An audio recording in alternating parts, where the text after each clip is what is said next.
Bismillahirrahmanirrahim. Assalamualaikum warahmatullahi wabarakatuh.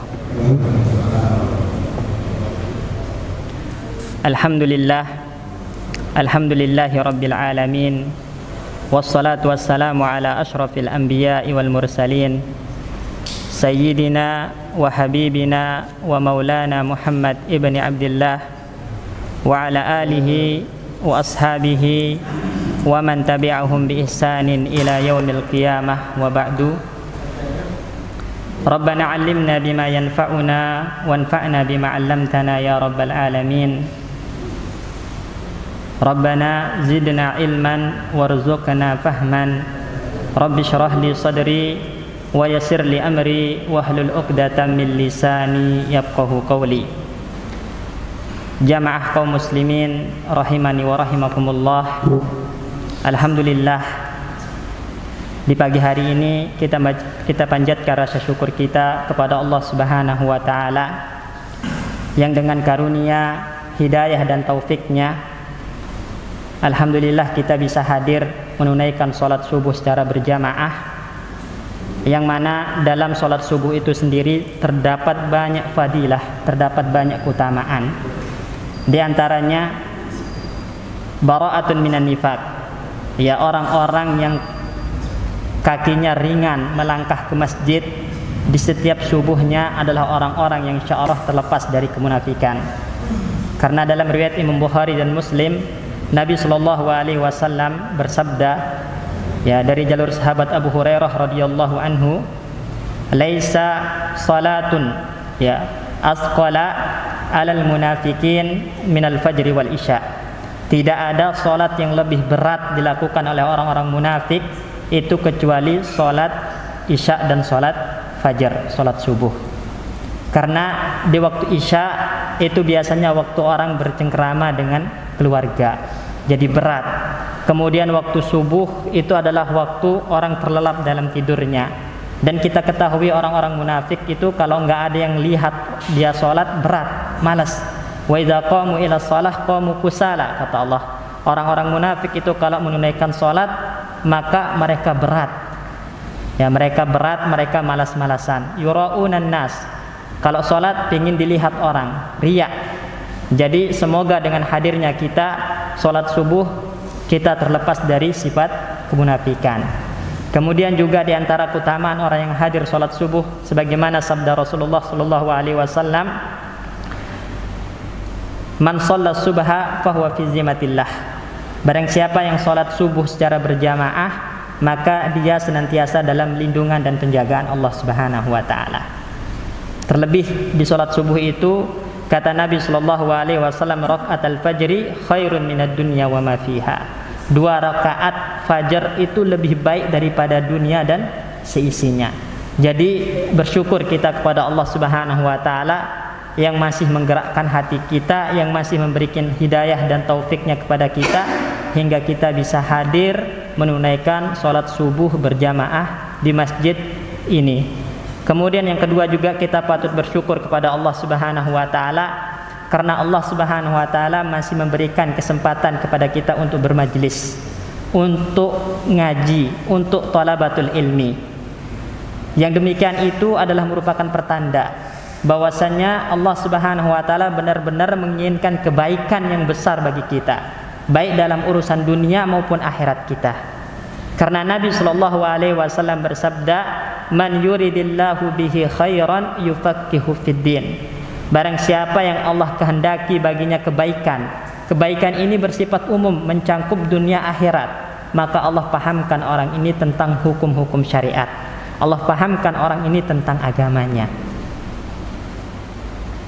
Dan di antara kebaikan tersebut, orang yang menuntut ilmu dimudahkan jalan menuju surga. Ya, sebagaimana kata Nabi, "Man salaka tariqan yaltamisu fihi ilman, sahalallahu lahu bihi tariqan ilal jannah." Barang siapa yang menempuh jalan untuk menuntut ilmu, menempuh jalan ini bisa dengan hadir di majelis ilmu atau dengan mutalaah membaca kitab-kitab para ulama secara mandiri, maka Allah mudahkan jalan dia menuju surga. Bagaimana tidak?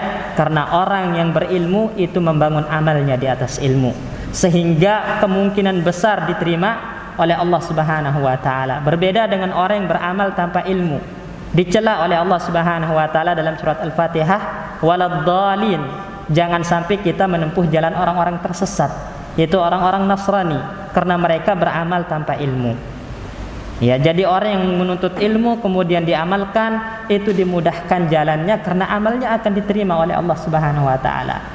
Berbeda dengan orang-orang yang tidak menuntut ilmu, tidak belajar, kemudian banyak beramal tapi tidak dibangun di atas ilmu, sehingga memunculkan amalan-amalan yang tidak pernah diajarkan, tidak pernah dicontohkan oleh Nabi, tidak ada dalilnya, tidak dibangun di atas ilmu.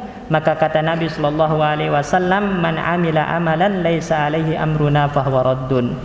Barang siapa yang beramal dengan amalan yang tidak kami perintahkan, tidak kami ajarkan, tidak kami syariatkan, maka amalan itu tertolak.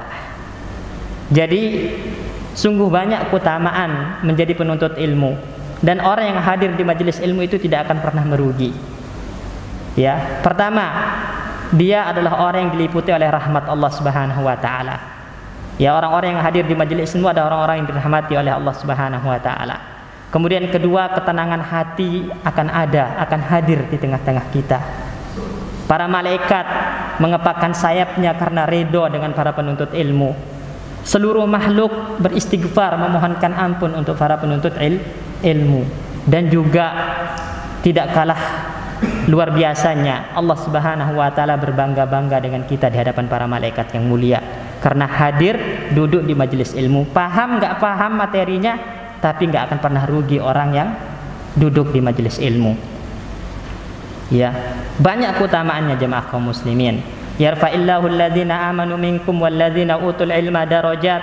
Allah akan mengangkat derajat orang-orang beriman di antara kalian dan orang-orang berilmu. Darajat, kalau dalam bahasa Arab pakai jamak, itu menunjukkan derajat orang yang berilmu dengan tidak jauh berbeda di sisi Allah Subhanahu wa taala. Berbeda mungkin di pandangan manusia. Kadang manusia standarnya itu adalah harta, kekayaan, penampilan, tapi Allah bukan itu standarnya. Jadi beriman dan ilmu, maka dia derajatnya berbeda di sisi Allah dengan orang-orang yang tidak berilmu. Hal yastawil ladzi ya'lamun wal ladzina la ya'lamun. Apakah sama orang-orang yang berilmu dengan yang tidak berilmu? Kata Allah, tidak akan sama. Di dalam Al-Quran jemaah sekalian, Allah bedakan antara buruan anjing yang mu'allam, yang dilatih, dengan anjing yang tidak dilatih. Haram buruan anjing yang tidak dilatih, halal buruan anjing yang dilatih. Apa yang membedakannya? Ilmu. Itu binatang.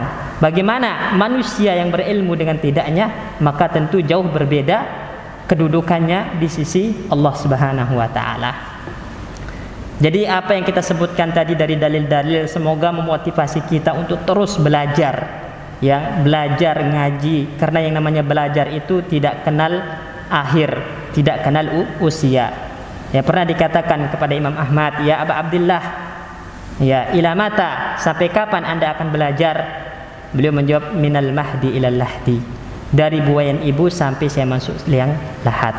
Artinya belajar itu tidak mengenal akhir. Kita terus dituntut untuk belajar memahami syariat Allah Subhanahu wa taala sebaik mungkin, kemudian kita amalkan. Dan insyaallah jemaah sekalian, kita akan mengkaji sebuah kitab yang ditulis oleh Syekh Abdul Razak, ya, bin Abdul Muhsin Al-Badr hafizahullahu taala, yang berjudul Ta'zimus Shalah, pengagungan terhadap salat. Kenapa kita perlu mengkaji kitab ini? Pertama, alasannya adalah riwayat Imam Bukhari rahimahullahu taala, bahwasannya dahulu di antara para sahabat ridwanullah alaihim ajmain, ada di antara mereka yang bermajlis dengan Ummul Mukminin Aisyah radhiyallahu anha. Bermajlis ngaji kepada Ummul Mukminin Aisyah radhiyallahu anha. Kebetulan yang dikaji di situ adalah tentang salat dan keagungan salat. Maka hal ini menunjukkan kepada kita pentingnya untuk mengkaji tentang keagungan salat, karena para sahabat pun ya belajar kepada Ummul Mukminin tentang keagungan salat. Di antara hal yang menunjukkan agungnya salat yang disebutkan oleh Ummul Mukminin Aisyah radhiyallahu anha, bahwasanya ketika Nabi Shallallahu Alaihi Wasallam sakit parah, yang mana sakit itu adalah salah satu penyebab Rasulullah Shallallahu Alaihi Wasallam kembali ke sisi Allah Subhanahu Wa Taala. Rasulullah wafat karena sakit yang begitu parah tersebut. Waktu itu Rasulullah Shallallahu Alaihi Wasallam sakit sangat parah sampai nggak bisa berdiri. Kemudian memanggil para sahabatnya, muru Abu Bakrin liyusalli bin nas, katanya, perintahkan Abu Bakar untuk mengimami manusia, perintahkan Abu Bakar untuk mengimami kaum muslimin agar sholat, karena Rasulullah nggak bisa berdiri, nggak kuat karena sakitnya sangat parah. Tapi para sahabat mengatakan, ya Rasulullah, inna Abu Bakrin rajulun asib, wahai Rasulullah, Abu Bakar itu hatinya terlalu lembut, kalau sholat itu pasti nangis, ya pasti nangis. Setiap kali ketemu ayat-ayat tentang ancaman Allah Subhanahu Wa Taala, nangis Abu Bakar. Maka dia nggak akan bisa mengimami manusia, nggak selesai sholat ya Rasulullah. Tapi Rasulullah mengatakan, perintahkan Abu Bakar untuk imami manusia, perintahkan Abu Bakar untuk mengimami manusia. Para sahabat mengatakan, wahai Rasulullah, tapi Abu Bakar itu hatinya terlalu lembut. 3 kali Rasulullah mengulangi, perintahkan Abu Bakar untuk menjadi imam. Akhirnya Abu Bakar pun menjadi imam. Ketika itu Rasulullah Shallallahu Alaihi Wasallam melihat dari tirai para sahabatnya yang menegakkan sholat, Rasulullah tersenyum bahagia. Dan pada saat Rasulullah Shallallahu Alaihi Wasallam merasakan ada sedikit keringanan, maksudnya dia sakitnya udah agak meringan sedikit pada waktu itu, Rasulullah keluar dipapah untuk sholat. Bayangkan, sakit parah cuman mendapatkan sedikit keringanan, agak reda sedikit, Rasulullah keluar ke masjid dipapah oleh 2 orang ke masjid untuk sholat. Kita baru sakit kepala saja, sholat di rumah aja, kan? Ini lihat bagaimana Rasulullah mengagungkan sholat. Rasulullah Shallallahu Alaihi Wasallam sakit parah, dan itu faktor beliau, salah satu faktor yang membuat beliau meninggal, ya. Dan semuanya qadar Allah, takdir Allah tentunya. Ketika merasakan reda sedikit, Rasulullah keluar untuk sholat, ya. Dan kita jamaah kaum muslimin, hendaklah kita belajar dari Nabi Shallallahu Alaihi Wasallam bagaimana beliau benar-benar mengagungkan sholat, ya. Jadi kalau nggak ada uzur yang betul-betul luar biasa, Rasulullah tidak meninggalkan sholat, apalagi yang namanya berjamaah. Maka inilah salah satu bentuk bagaimana pengagungan Nabi Shallallahu Alaihi Wasallam terhadap sholat. Itu alasan pentingnya kita ngaji, pentingnya kita bermajelis, mengingatkan satu sama lain tentang kedudukan sholat di dalam syariat Islam, bagaimana urgensinya, ya. Dan insya Allah kita akan mulai pertemuan ini dengan membaca muqaddimah, pendahuluan yang ditulis oleh Syekh Abdul Razak hafizahullah ta'ala. Karena setiap kali kita ngaji kitab atau baca buku, baca kitab, jangan pernah lewatkan muqaddimahnya. Nggak boleh atau jangan sekali-kali melewatkan pendahuluan yang ditulis oleh penulis. Karena di situ nanti akan banyak faedah-faedah, juga akan dijelaskan apa faktor, apa sebab beliau sampai menulis kitab ini. Berkata di sini Syekh Abdul Razak rahimahullahu taala, Bismillahirrahmanirrahim. Jadi kitab ini diawali oleh Syekh Abdul Razak dengan basmalah. Ada banyak sebab kenapa para ulama itu mengawali kitab mereka dengan bismillah. Di antaranya itu adalah iktidaan bi kitabillah, karena mengikuti Al-Qur'an. Dan kita ketahui jamaah sekalian, Al-Qur'an itu diawali dengan Bismillahirrahmanirrahim. Ya, karena mengikuti Al-Qur'anul Karim, para ulama pun memulai kitab mereka dengan bismillah. Meskipun ada khilaf di kalangan para ulama apakah bismillah di situ termasuk surat Al-Fatihah atau tidak. Ya, ada khilaf. Ya, di antara kalau dalam mazhabnya Imam Syafi'i rahimahullahu taala atau mazhab Syafi'iyah, itu surat Al-Fatihah, bismillah termasuk surat Al-Fatihah. Makanya kalau ketika sholat jahar dibaca jahar, sebagaimana kita baca Al-Fatihah dengan suara yang keras, maka basmalah juga dibaca keras, karena alasannya tadi bismillah termasuk bagian dari surat Al-Fatihah, ya. Tapi berbeda dengan mazhab yang lain seperti mazhabnya Imam Ahmad bin Hanbal rahimahullahu taala, beliau mengatakan bismillah itu ayat tersendiri, bukan termasuk surat Al-Fatihah. Ayat tersendiri di setiap surat kecuali surat At-Taubah atau Al-Bara'ah. Jadi dia ayat tersendiri. Makanya kalau dibaca itu lirih, bukan nggak baca jamaah sekalian, bukan nggak baca, tapi dibaca dengan suara yang lirih. Kemudian yang keras itu hanya dimulai dari Alhamdulillahirabbil alamin. Karena alasannya tadi basmalah itu adalah ayat tersendiri, bukan masuk dari surat Al-Fatihah. Tapi yang jelas di dalam Al-Quran itu diawali dengan basmalah. Maka itulah yang mendorong para ulama mengawali kitab mereka dengan basmalah. Kemudian alasan yang kedua adalah iktidaan bi Rasulillah sallallahu alaihi wasallam. Ya, mengikuti Rasulullah sallallahu alaihi wasallam, baik sunnah fi'liyahnya, sunnah perbuatan Nabi sallallahu alaihi wasallam. Setiap kali Rasulullah mengirim surat itu selalu diawali dengan bismillah. Kalau Nabi nulis surat itu pasti diawali dengan bismillah. Sebagaimana dalam riwayat Imam Bukhari, ketika Nabi menulis surat kepada Heraklius, ya penguasa Romawi, ya beliau mengatakan Bismillahirrahmanirrahim min Muhammadin Rasulillah ila Herakla azimir Rum. Bismillahirrahmanirrahim dari Muhammad utusan Allah kepada Heraklius penguasa Rum, penguasa Romawi. Jadi Nabi setiap kali menulis surat itu diawali dengan basmalah. Jadi mengikuti sunnah fi'liyahnya Nabi. Kemudian juga mengikuti sunnah qauliyahnya Nabi, sabdanya Nabi sallallahu alaihi wasallam. Karena dalam hadis yang sebagian para ulama menghasankannya, ya Rasulullah sallallahu alaihi wasallam bersabda, "Kullu amrin dzibalin la yubda'u bil basmalati fahuwa abtar." Setiap perkara penting yang tidak diawali dengan basmalah maka abtar. Apa itu abtar? Naqisul barakah, berkahnya kurang. Jadi apapun itu, kalau kita anggap dia adalah perkara penting, urusan yang penting, maka awali dengan basmalah.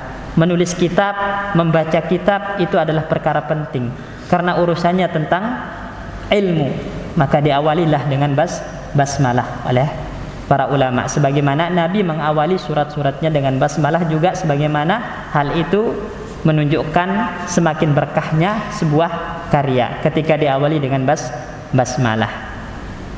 Dan yang terakhir faktornya atau sebabnya adalah karena dalam basmalah itu kita mencari pertolongan dan mencari berkah dari nama Allah Subhanahu wa taala. Kalau dalam bahasa Arab bismillah, ba-nya itu namanya ba isti'anah. Ya, artinya kita meminta pertolongan dengan menyebut nama Allah Subhanahu wa taala. Sekaligus kita mencari berkah dari nama Allah Subhanahu wa taala. Dan kita memang selalu butuh kepada pertolongan Allah. Kalau tanpa pertolongan Allah kita nggak akan pernah bisa menuntaskan aktivitas kita. Oleh karena itu diawali dengan basmalah sebagai bentuk permohonan, ya tolong kita kepada Allah Subhanahu wa taala. Ini beberapa alasan kenapa para ulama rahimahumullahu taala mengawali kitab mereka dengan basmalah. Kemudian beliau mengatakan di sini, alhamdulillahil mutamanni ala ibadihil mu'minina bima dallahum alaihi min ma'rifatihi. Segala puji milik Allah Subhanahu wa taala yang menganugerahkan kepada hamba-hambanya yang beriman hal-hal yang dapat menunjukkan mereka kepada ilmu tentang Allah Subhanahu wa taala. Jadi setelah Syekh Abdul Razak di sini mengawali kitabnya dengan basmalah, kedua beliau memulainya dengan alhamdulillah, pujian-pujian kepada Allah Subhanahu wa taala. Kita sering mendengar dan membaca alhamdulillah, tapi pernahkah kita mencoba memahami apa sih yang dimaksud dengan alhamdulillah? Apa makna dari alhamdulillah? Para ulama itu meninjau alhamdulillah itu dari segi bahasa, dari segi istilah, dari segi uruf kebiasaan. Ya, kalau dari segi bahasa yang namanya alhamdulillah itu adalah al-wasfu bil jamilil ihtiyari, ya, mensifati Allah Subhanahu wa taala dengan hal-hal yang sifatnya indah, sifatnya sempurna, ya karena perbuatan-perbuatan Allah Subhanahu wa taala. Dan pujian-pujian kita kepada Allah itu didasari dengan pengagungan dan kecintaan kepada Allah Subhanahu wa taala. Jadi Ketika kita mengatakan alhamdulillah, maka pada saat itu kita sedang memuji Allah Subhanahu wa taala karena kesempurnaan sifat Allah, karena kesempurnaan perbuatan Allah Subhanahu wa taala kepada hambanya. Ya, kepada hambanya. Makanya Ibnu Qayyim mengatakan alhamdu itu adalah zikru awsafil mahmud ma'al mahabbati wat ta'zim. Menyebutkan sifat-sifat, menyebutkan pujian-pujian, pujaan-pujaan kepada Allah Subhanahu wa taala dengan didasarkan kecintaan dan pengagungan. Jadi berbeda kalau kita muji manusia itu enggak ada dasar cinta, enggak ada dasar pengagungan. Ya, kalau kita puji Allah maka harus didasarkan cinta dan pengagungan. Makanya alhamdulillah itu enggak boleh untuk manusia, hanya untuk Allah Subhanahu wa taala. Lamnya itu lil istihqaq, lillah, hanya Allah yang berhak mendapatkan pujian-pujian karena kesempurnaan sifatnya itu hanya Allah. Hanya Allah yang berhak untuk dipuji karena kesempurnaan sifatnya dan didasari pengagungan serta kecintaan. Itu makna alhamdulillah secara istilah. Kemudian secara uruf kebiasaan itu adalah kita memuji Allah Subhanahu wa taala sebagai rasa syukur kita karena karunia dan nikmatnya kepada kita. Makanya kalau kita dapat nikmat, kita katakan alhamdulillah allazi bi ni'matihi tatimmus shalihat. Segala puji milik Allah Subhanahu wa taala yang dengan nikmatnya sempurnalah segala kebaikan. Jadi kalau dapat nikmat, dapat yang membahagiakan, kita katakan alhamdulillah allazi bi ni'matihi tatimmus shalihat. Kalau dapat yang buruk, misalnya ditimpa musibah, ditimpa bencana, yang diajarkan oleh Nabi Shallallahu Alaihi Wasallam bersyukur. Alhamdulillah ala kulli hal, kata Nabi. Segala puji bagi Allah dalam semua keadaan. Begitulah Nabi Shallallahu Alaihi Wasallam. Kalau ditimpa yang membahagiakan, diberi nikmat, maka alhamdulillah. Ditimpa musibah, ditimpa bencana, penyakit, alhamdulillah ala kulli hal. Karena semuanya baik. Semuanya baik, enggak ada yang buruk. Kalau dinisbatkan kepada Allah itu enggak ada yang buruk, semuanya baik. Mungkin buruk bagi kita, sakit itu buruk bagi kita, tapi bagi Allah itu baik. Kenapa? Karena dengan itu Allah akan menggugurkan dosa-dosa hambanya. Ya, oleh karena itu Nabi Shallallahu Alaihi Wasallam kalau jenguk orang sakit itu selalu diberikan kata-kata yang optimis. La ba'sa, tidak apa-apa, kata Nabi. Bukan ditakut-takutin, bukan dibikin semakin stres, semakin apa istilahnya, semakin gelisah, enggak. Tapi kata Nabi la ba'sa, jangan khawatir, enggak apa-apa, sakit itu enggak apa-apa. Tahur, akan menjadi penggugur dosa bagi antum. Ya, enggak selamanya orang sakit mati, enggak selamanya. Ya, banyak orang yang sakitnya parah tapi umurnya panjang.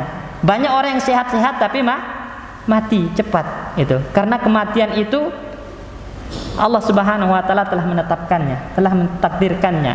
Jadi sakit, mati itu ditakdirkan oleh Allah Subhanahu wa taala. Maka jangan khawatirkan sesuatu yang pasti. Jangan khawatirkan sesuatu yang pasti. Kita mati itu pasti. Jadi enggak perlu khawatir, enggak perlu risau. Yang kita khawatirkan adalah apa yang kita bawa setelah kematian. Apa yang telah kita persiapkan untuk setelah kematian. Itu yang perlu kita khawatirkan. Makanya dikatakan man lam yamut bitta'ni mata bi ghairihi. Barang siapa yang tidak mati karena sakit, karena wabah, mati dengan sebab yang lain. Mati dengan sebab yang lain. Karena kematian itu adalah suatu hal yang pasti. Segala puji milik Allah Subhanahu wa taala yang menganugerahkan kepada hamba-hambanya beriman pengetahuan tentang Rabb-nya. Jadi di sini diawali dengan pujian kepada Allah berkaitan dengan ilmu. Berkaitan dengan ilmu. Di sini ada pelajaran penting jamaah sekalian. Ilmu itu adalah murni anugerah Allah. Minnatun ilahiyah namanya, anugerah Allah Subhanahu wa taala. Sepintar apapun kita, secerdas apapun kita, kalau Allah tidak memberikan ilmu, maka kita tidak akan memahami tentang syariat Allah. Jadi makanya minta pemahaman itu kepada Allah Subhanahu wa taala, minta tambahan ilmu kepada Allah. Karena yang namanya ilmu itu murni milik Allah, murni pemberian, murni nikmat, murni keutamaan dari Allah Subhanahu wa taala. Makanya Nabi diperintahkan apa? Rabbi zidni ilma, kata Nabi. Ya Allah, tambahkan aku ilmu. Minta Rasulullah kepada Allah Subhanahu wa taala. Begitupun Dalam ayat yang kita bacakan tadi, yarfa'illahu alladzina amanu minkum walladzina utul ilma darajat. Allah mengangkat orang-orang beriman di antara kalian dan yang diberikan ilmu beberapa derajat. Jadi ilmu itu pemberian Allah, kenikmatan dari Allah, keutamaan dari Allah. Oleh karena itu kita itu banyak-banyak meminta supaya dibukakan pintu-pintu ilmu, pintu-pintu pemahaman terhadap syariat Allah Subhanahu wa ta'ala. Makanya kita berdoa, Allahumma alimna bima yanfa'una wanfa'na bima 'allamtana. Ya Allah, ajarkan kepada kami hal-hal yang bermanfaat untuk urusan akhirat kami, ya, dan biarkan kami mengambil manfaat dengan apa yang telah Engkau ajarkan kepada kami, ya Allah. Nah, jadi minta ilmu itu kepada Allah Subhanahu wa ta'ala. Dan ilmu yang paling utama, ilmu yang paling agung itu jamaah sekalian adalah ilmu yang terkait dengan Allah Subhanahu wa ta'ala. Apa itu? Ilmu tentang mengenal nama-nama Allah, mengenal ya sifat-sifat Allah Subhanahu wa ta'ala, mengenal bagaimana perbuatan-perbuatan Allah kepada makhluknya. Ya, Ibnu Qayyim mengatakan afdalu maktasabathul qulub, hal yang paling utama yang didapatkan oleh hati seorang hamba itu adalah ma'rifatullah, mengenal Allah Subhanahu wa ta'ala. Bagaimana caranya kita mengenal Allah? Bi asma'ihi, kita harus tahu nama-nama Allah, nama-nama Allah yang indah. Itu makanya dalam hadis itu innalillahi tis'atan wa tis'ina isman. Allah memiliki 99 nama. Ini bukan pembatasan. Ya, banyak nama Allah, tidak terbatas. Tapi barang siapa yang mengumpulkan, menghafal 99 nama Allah Subhanahu wa ta'ala, kemudian dipahami maknanya dengan baik, kemudian diamalkan kandungan dari nama-nama tersebut, maka masuk surga, kata Nabi sallallahu alaihi wasallam. Ya, ada enggak di antara kita yang hafal 99 nama Asmaul Husna? Cuman bukan sekedar hafal, tapi harus paham apa maknanya. Ya, misalnya Allah, apa makna dari lafzul jalalah Allah? Ya, Ar-Rahman, apa makna dari Ar-Rahman? Kemudian apa kandungannya? Itu kita praktekkan. Ya, Ar-Rahman zu rahmatil wasi'ah. Rahman itu artinya memiliki rahmat yang luas. Artinya Allah betul-betul merahmati hamba-hambanya. Semua makhluk itu mendapatkan rahmat Allah. Hatta orang kafir pun mendapatkan rahmat Allah. Kalau bukan karena rahmat Allah, sengsara orang kafir hidup di dunia ini. Ya, itu menunjukkan betapa luasnya rahmat Allah. Maka kita itu harus belajar dari rahmat Allah. Artinya kita harus memiliki sifat kasih sayang kepada orang lain. Irhamu man fil ardi yarhamukum man fis sama, kata Nabi. Berikanlah kasih sayang kalian kepada orang-orang yang ada di muka bumi, maka Allah akan memberikan kasih sayang yang ada untuk kasih sayang orang-orang yang ada di langit. Itu maksudnya hafal, paham, kemudian praktekkan kandungannya. 99 nama kita hafal, kemudian kita pahami, kemudian kita praktekkan, maka dakhalal jannah, masuk surga. Ya. Wa syaraha sudurahum lil imani bihi wa tauhidihi. Dan Allah Subhanahu wa ta'ala melapangkan dada hamba-hambanya yang beriman untuk beriman dan mengesahkan Allah Subhanahu wa ta'ala. Ya, jadi yang namanya iman, yang namanya tauhid, ya, itu adalah bagian dari hidayah, bagian dari taufik Allah Subhanahu wa ta'ala. Makanya di dalam sholat kita, setiap kali sholat itu di surat Al-Fatihah kita membaca apa? Ihdinas siratal mustaqim. Ya Allah, tunjukkanlah kami jalan yang lurus. Maksudnya apa? Islam. Kita udah Islam belum? Sudah. Tapi kenapa kita terus meminta agar diberikan petunjuk ke jalan yang lurus, ke Islam yang benar?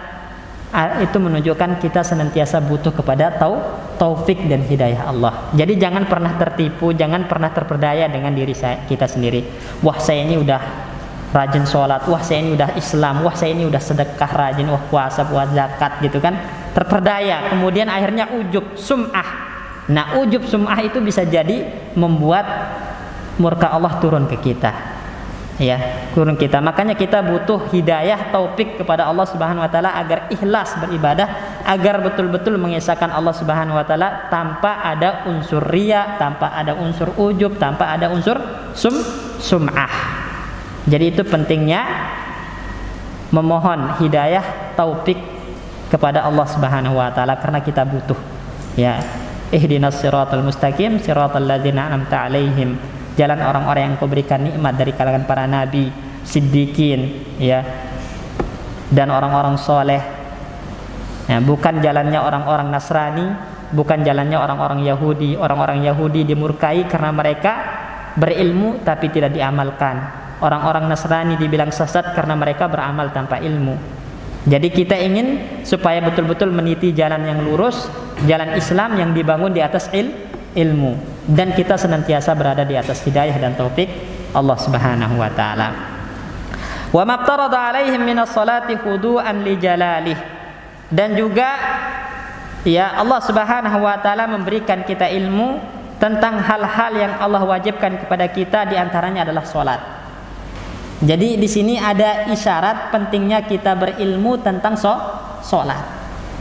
Ya, pentingnya berilmu tentang salat. Kemudian kalau salat itu khudu'an li jalalih, kita tunaikan karena tunduk kepada Allah Subhanahu wa taala, karena merendahkan diri, menghinakan diri di hadapan keagungan Allah Subhanahu wa taala. Ibadah itu jamaah sekalian harus dibangun di atas dua hal.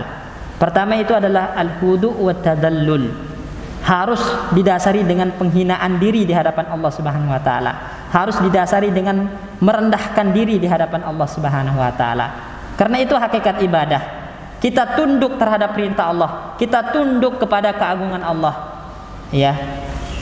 Kemudian yang kedua harus dirasai karena rasa cinta. Rasa cinta. Kita kalau mencintai sesuatu maka akan ringan bergerak. Akan mudah menunaikannya tanpa ada rasa berat di dalam hati ini. Ya.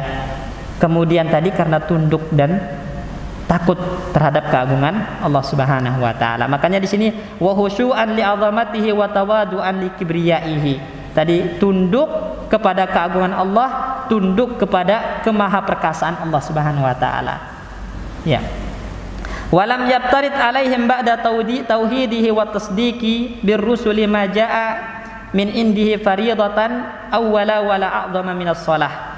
Nabi sallallahu alaihi wasallam tidak pernah dibebani, begitupun kepada umatnya tidak pernah dibebani setelah tauhid, ya, setelah tauhid dan membenarkan apa yang didatangkan atau dibawa oleh Rasulullah sallallahu alaihi wasallam. Jadi ada dua di sini.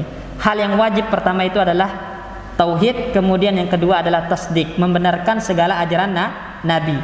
Kemudian setelah yang kedua ini nggak ada yang lebih penting, nggak ada yang lebih agung, dan tidak pernah ada kewajiban yang dibebani pertama kali selain keduanya ini, melainkan sholat.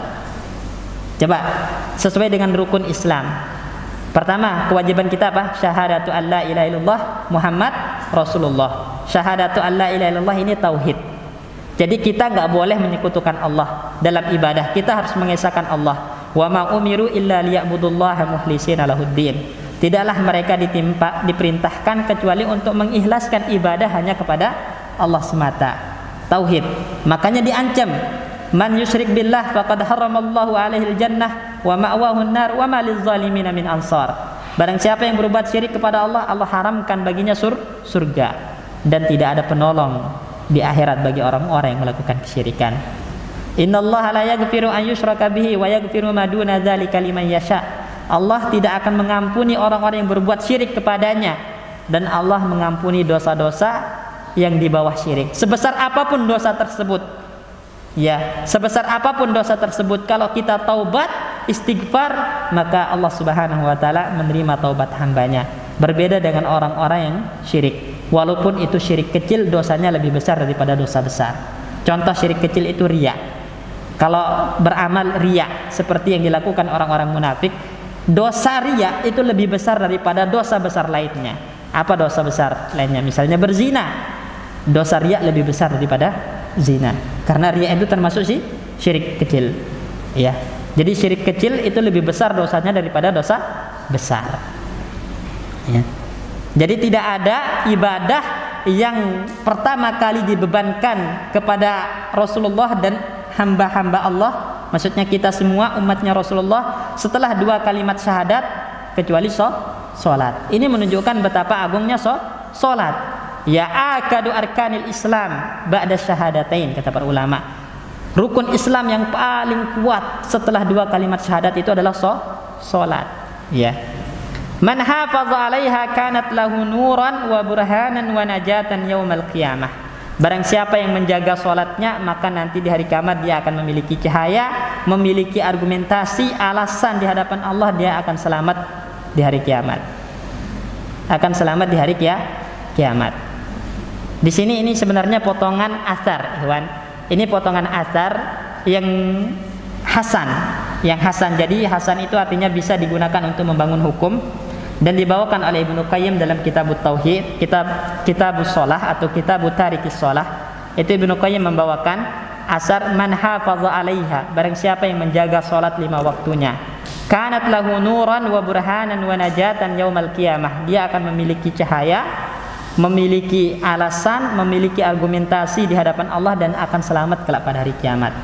Wa man lam yuhafiz 'alaiha, barang siapa yang tidak menjaga salatnya. Yang dimaksud tidak menjaga di sini bukan tidak mengerjakan, ya.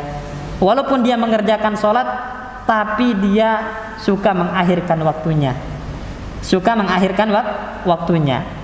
Ya, malas-malasan. Itu tidak termasuk menjaga. Man lam yuhafiz 'alaiha, barang siapa yang tidak menjaga sholatnya, tidak ditunaikan atau malas-malasan sehingga sholatnya di akhir waktu, kadang udah keluar waktu baru ditunaikan, ini tidak termasuk menjaga sholat. Makanya diancam wailun lil musallin, celaka bagi orang-orang yang sholat, yaitu orang-orang yang suka mengabaikan, suka mengakhirkan waktu sholat hingga keluar. Ya, jadi seorang mukmin itu harus menunaikan sholat di waktunya. Ya, makanya Abdulul A'mal, ditanya Nabi, apa amalan yang paling utama wahai Rasulullah? Sholat di awal waktu, kata Nabi SAW. Jadi man lam yuhafiz 'alaiha, barang siapa yang tidak menjaga sholatnya, lam yakun lahu nurun wala burhanun wala najatun yaumal qiyamah.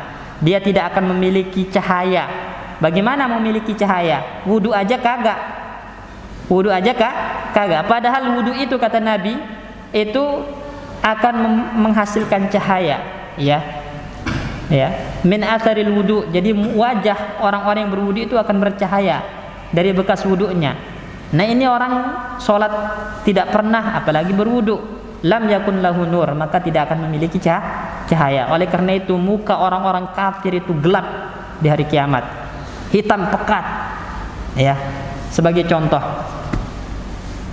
disebutkan dalam riwayat Imam Bukhari, Nabiullah Ibrahim alaihissalam itu nanti di hari kiamat akan berjumpa kembali dengan bapaknya Azar. Nama bapaknya Nabi Ibrahim itu Azar. Ya.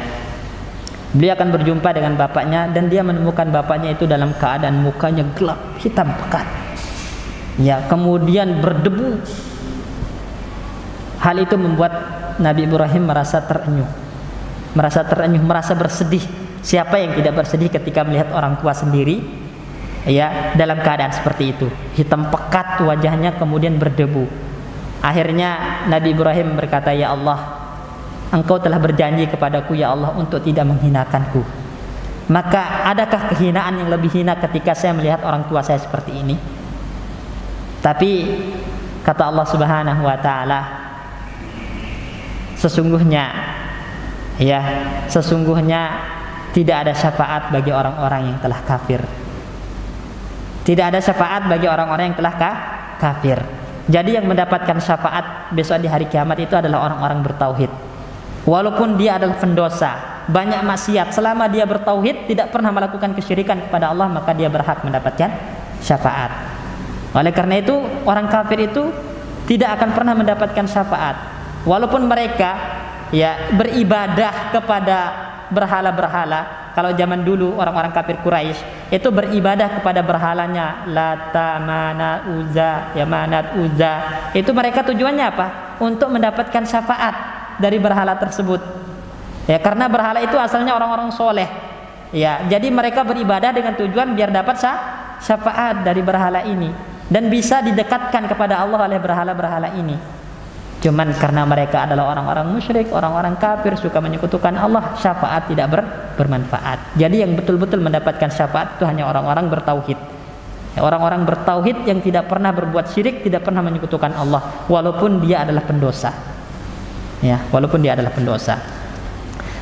Nabi Ibrahim dikatakan kepadanya, tidak ada syafaat bagi orang-orang yang telah kafir, Akhirnya, tapi sebagai bentuk tidak dihinakannya Nabi Ibrahim, itu lihat kepada di bawah kakimu wahai Ibrahim, lihat di bawah kakimu. Faidza, di situ faidza zihun muhtalatah.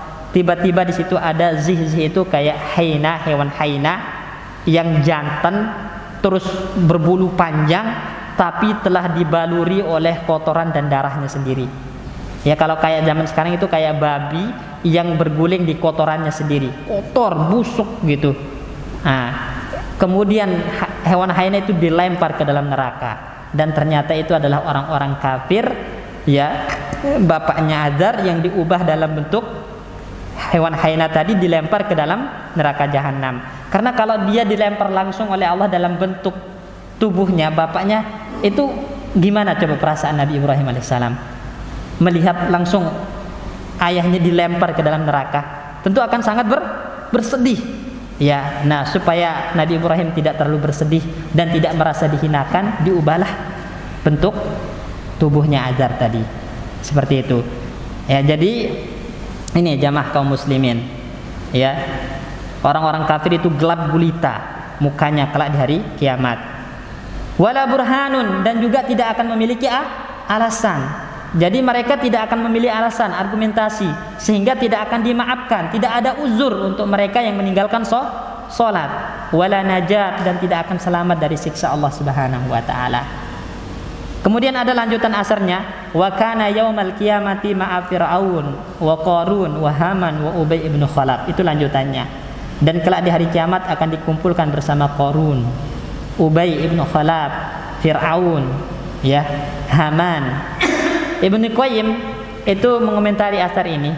Kenapa di dalam asar ini Nabi SAW menyebutkan 4 pembesar orang kafir? Fir'aun, Qarun, Haman, Ubay ibn Khalaf. Kenapa? Karena kebanyakan orang-orang yang meninggalkan sholat itu pertama tersibukkan dengan hartanya. Maka barang siapa yang meninggalkan sholat karena tersibukkan harta, dia akan dikumpulkan bersama siapa?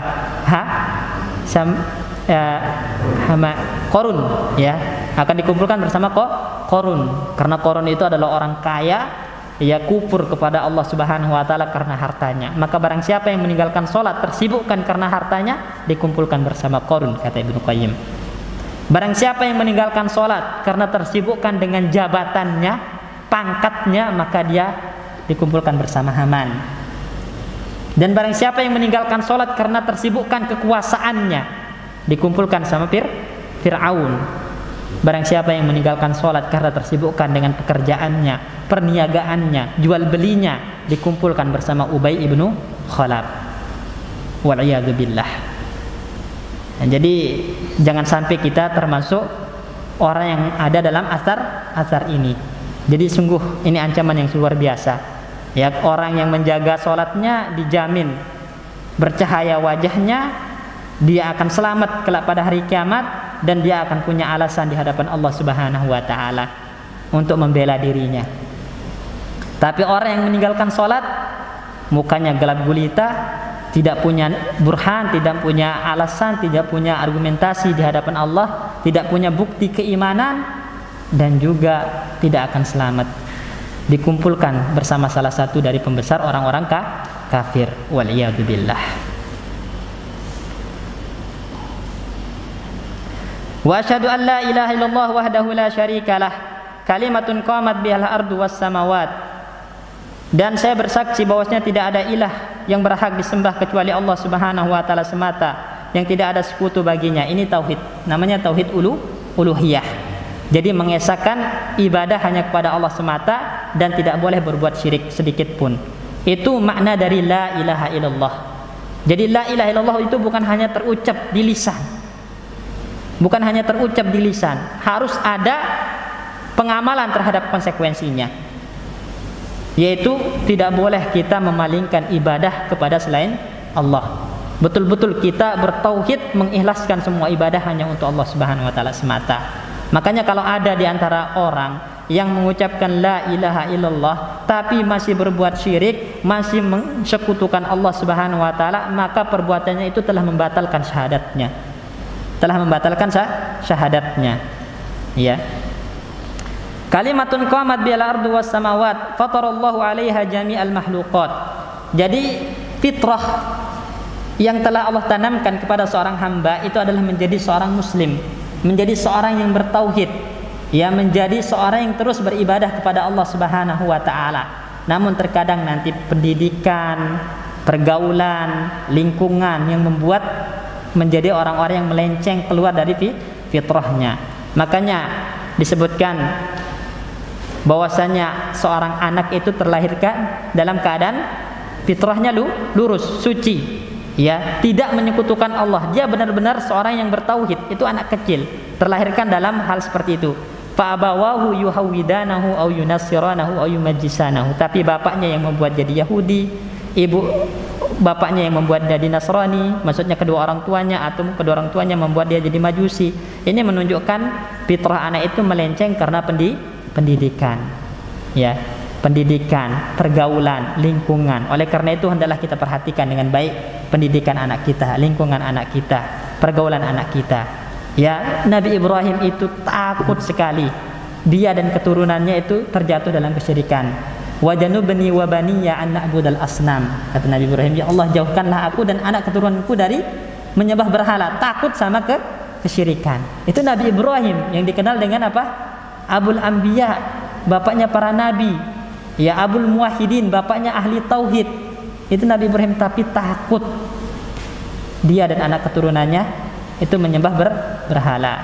Begitupun nabi-nabi yang lain, madza ta'buduna min ba'di, apa yang akan kalian sembah sepeninggalku. Jadi yang ditakutkan terhadap anak-anaknya itu adalah jangan kalian menyembah selain Allah. Makanya apa yang kalian sembah sepeninggalku, bukan apa yang kalian makan sepeninggalku. Karena yang namanya rezeki dijamin oleh Allah Subhanahu wa taala. Tapi masalah agama, masalah pendidik, masalah anak itu betul-betul mati di atas Islam, menjadi orang yang soleh, menjadi orang yang taat, menjadi orang yang dekat dengan Allah. Kalau enggak diperhatikan oleh orang tua, siapa yang jamin? Ya, siapa yang jamin? Bukankah Allah mengatakan ku anfusikum wa ahlikum naro? Jagalah diri kalian dan anak-anak kalian dari neraka, keluarga kalian dari neraka. Wa quduhan nasu wal hijarah, yang bahan bakarnya adalah manusia dan bebatuan. Alaiha malaikatun gilazun syidat, yang dijaga oleh malaikat-malaikat yang bengis dan kasar. Kalau diperintahkan oleh Allah lempar orang ini ke dalam neraka, dilempar tanpa belas kasih. Kita diperintah untuk menjaga diri kita dan keluarga kita dari neraka yang begitu menakutkan tersebut. Bagaimana cara menjaganya?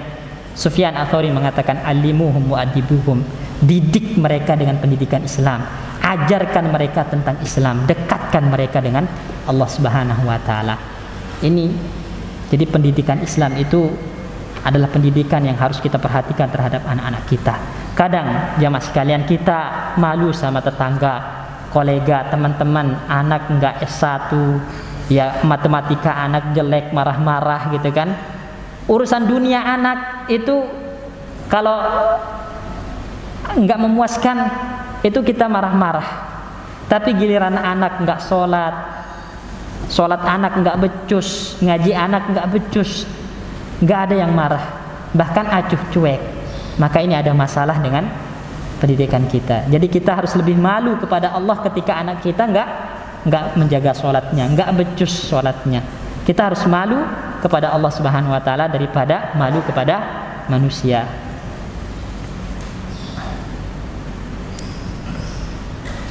Wa miftahu daris salam, dan kalimat la ilaha illallah itu adalah kunci darus salam, maksudnya surga.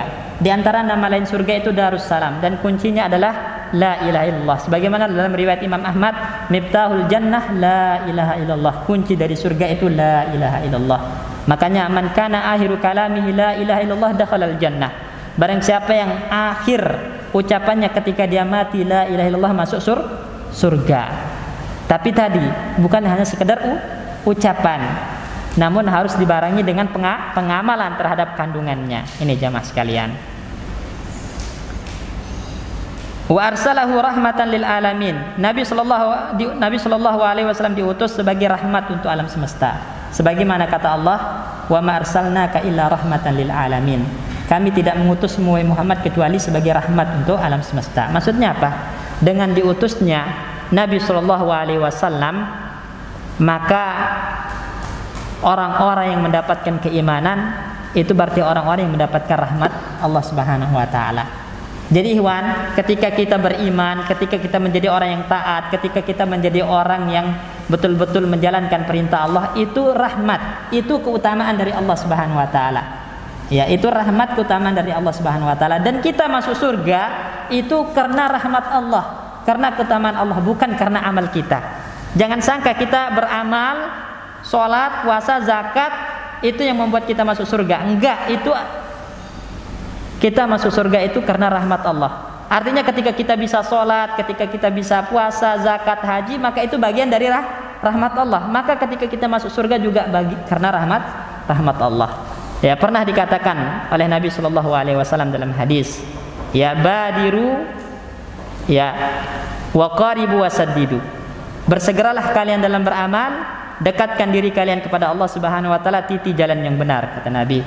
Fa innahu lan yanjuwa ahadun minkum bi'amalih, karena tidak ada seorang pun di antara kalian yang selamat dari siksa Allah dengan amalnya. Gak ada di antara kalian yang selamat itu karena amalnya, gak ada. Wala anta ya Rasulullah, bahkan anda wahai Rasulullah gak selamat dari azab Allah, dari siksa Allah karena amalan anda. Ya, na'am, ya kata Nabi. Illa an yataghammadani Allahu bi rahmatin minhu wa fadlih, kecuali kalau bukan karena rahmat dan keutamaan Allah. Jadi yang membuat kita selamat adalah rahmat Allah. Cuman bagaimana caranya kita mendapat rahmat Allah? Tadi dengan meniti jalannya Nabi sallallahu alaihi wasallam. Perbanyak amal ibadah, jalankan perintah Allah, tinggalkan larangan Allah. Itu yang mendatangkan rahmat Allah Subhanahu wa taala. Dan jangan pernah remehkan amalan sekecil apapun jamaah sekalian. Karena bisa jadi itu yang mendatangkan rahmat Allah. Saya contohkan. Pernahkah kita mendengar kisah seorang yang diampuni oleh Allah Subhanahu wa taala dan dimasukkan surga, padahal dia adalah seorang pelacur, tapi karena memberi minum seekor anjing, kemudian karena itu Allah ampuni dosa-dosanya dan dimasukkan surga. Pernah kan dengar? Ya. Coba beri minum seekor anjing, remeh enggak? Remeh kan? Remeh. Tapi itu yang mendatangkan rahmat Allah. Jadi jangan pernah meremehkan amalan sekecil apapun. Jangan pernah meremehkan amalan sekecil apapun, karena bisa jadi itu yang mendatangkan rahmat Allah Subhanahu wa taala. Kalau kita betul-betul menjalankannya karena ikhlas lillahi taala, bisa jadi itu yang mendatangkan rahmat Allah. Begitupun sebaliknya, jangan pernah remehkan dosa sekecil apapun, karena bisa jadi itu yang mendatangkan murka Allah. Pernah dengar kisah seseorang yang mengkerangkeng kucing, dimasuk di kerangkeng kucing, tidak dikasih makan, gara-gara itu Allah masukkan dia ke dalam neraka. Remeh kan? Kucing, hewan gitu kan, bukan manusia, di kerangkeng. Padahal itu perbuatannya remeh kalau dalam mata manusia, tapi justru itu yang mendatangkan murka Allah Subhanahu wa taala. Makanya la tahqiranna minal ma'rufi syai'a. Jangan pernah meremehkan perbuatan baik sekecil apapun. Walau antalqa akhaka biwajhin talik, kata Nabi. Meskipun Anda berhadapan bertemu dengan saudara Anda dengan wajah yang tersenyum. Nah, itu jangan diremehkan. Bisa jadi itu yang mendatangkan pahala rahmat Allah Subhanahu wa taala. Karena ini mukaddimahnya panjang, ya, mukaddimahnya panjang. Ya, kalau dibahas perlahan-perlahan mungkin butuh waktu ya. Ya. Tapi nggak apa-apa, insya Allah kita lanjutkan nanti pada pertemuan selanjutnya, mungkin langsung ke bab pertama, fardhatus shalah, tentang kewajiban sholat, dalil-dalilnya, kemudian bagaimana bahwasanya ternyata sholat itu adalah kewajiban terhadap seluruh para nabi, seluruh para kaum. Jadi bukan umat Islam doang yang wajib sholat, ternyata orang-orang zaman dulu juga diwajibkan sholat. Apa dalilnya? Itu insya Allah kita bahas pada pertemuan selanjutnya. Ini menunjukkan betapa agungnya sholat, betapa pentingnya sholat, supaya kita tidak pernah meremehkan, tidak pernah meninggalkannya, apalagi mengakhirkannya, apalagi malas-malas menjalankannya. Itu pentingnya belajar kitab ini, termotivasi insya Allah. Wallahu alam. Karena udah siang, udah jam 6 lewat, mungkin kita cukupkan sampai sini. Barakallahu fikum. Kita tutup dengan doa kafaratul majlis. Subhanakallahumma bihamdika asyhadu an la ilaha illa anta astaghfiruka wa atubu ilaik. Assalamualaikum warahmatullahi wabarakatuh.